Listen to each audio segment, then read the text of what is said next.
अचारा माथे धनिया चला करे धनवा के रोपनिया। नैहर के हम सुकुमारी नुमानी ओसे का नैहर के हम सुकुमारी नुमानी यहाँ पे कैसे करब खटनिया। ओढ़ी लाया चारा माथे धनिया चला करे धनवा के रोपनिया। अरे चला माफ करी होई ना हमसे कमिनिया धोलिए राजा जी धन रोपनिया। काहे से काहे ना होगा पिपलेस प्रेमी राजा जी धन रोपनिया।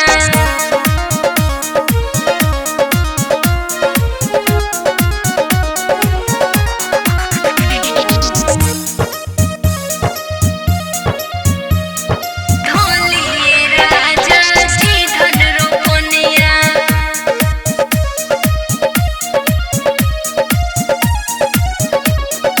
जी धन रोपनिया।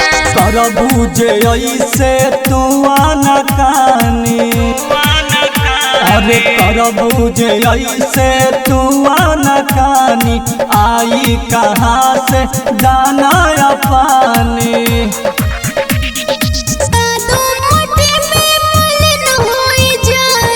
हाँ तो ढेर चिकन बने की जरूरत नहीं है।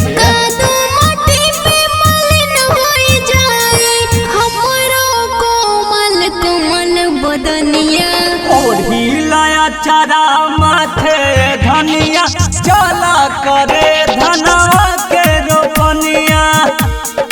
सुना माफ करी होई ना हमसे कमिनिया धोलिए राजा जी धन रोपनिया। हाँ तो खाली खुशे बारू का चला चुपचाप। प्रेमी राजा जी धन रोपनिया।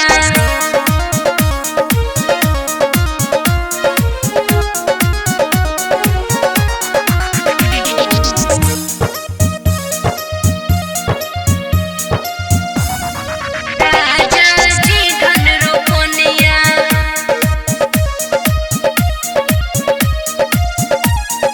राजा जी धन रोपनिया। नया नहर अभी आईनी गवनमा। हाँ कहे में नया खाबा। नया नहर अभी आईनी गवनमा हमरा से होई ना कहूँ कममा। खाली बैठल बैठल छेड़बू मोबाइल हो।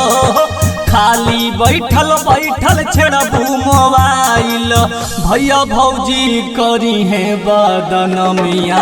माफ करी होई ना हमसे कमिनिया धोलिए राजा जी धन रोपनिया। ओढ़ी लाया चारा माथे धनिया चला करे धनवा के रोपनिया। पिपलेस प्रेमी राजा जी धन रोपनिया।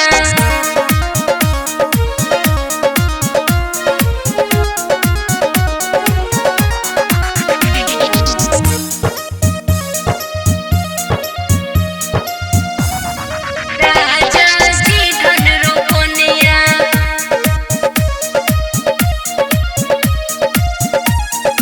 राजा जी धन रोपनिया। बानी किसान कम करही के पारी। बानी किसान कम करही के पारी कंप्रोमाइज करा धनी जारी।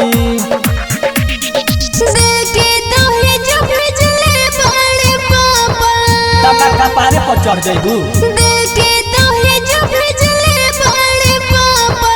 मुकेश मुस्कान रहबानी के रनिया। ओढ़ी लाया चारा माथे धनिया चला करे धनवा के रोपनिया। माफ करी होई ना हमसे कमिनिया धोलिए राजा जी धन रोपनिया। आई हो दादा ई दुनिया कहाँ जाई। नगमा रिकॉर्डिंग स्टूडियो बिहार शरीफ। बिहार शरीफ।